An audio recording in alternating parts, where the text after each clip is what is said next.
আসসালামু আলাইকুম। আমাদের আকলিমা আক্তার আমাদের নতুন একটা ইউনিটি প্লাজা নিয়েছে। ওই প্লাজার শুভ উদ্বোধন খুব শীঘ্রই হবে ইনশাল্লাহ। তো প্রস্তুতি চলছে সাজগোজের। যেহেতু আমাদের স্যার, আমাদের ম্যামটা আরাফাত স্যার আছেন, আমাদের আল্লাহর মধ্যে কোনো চিন্তা নাই, সর্বোপরি ভরসা আল্লাহর উপর, তারপরে আছে স্যারের উপর। মোটামুটি গুছানো হয়ে গেছে, খুব শীঘ্রই উদ্বোধন হবে ইনশাল্লাহ।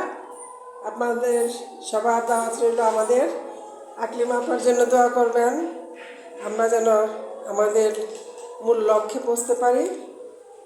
খুব সুন্দরভাবে কাজ করা হচ্ছে, সকাল থেকেই কাজ করে যাচ্ছেন। পরিশ্রম আল্লাহ বৃথা দেওয়া যায় না, আমরা জানি। সেই লক্ষ্যে আমরা পরিশ্রম করছি ইনশাল্লাহ। সবাই দোয়া করবেন, আমাদের শীঘ্রই উদ্বোধন হবে এবং আপনাদের সকলের দাওয়াত।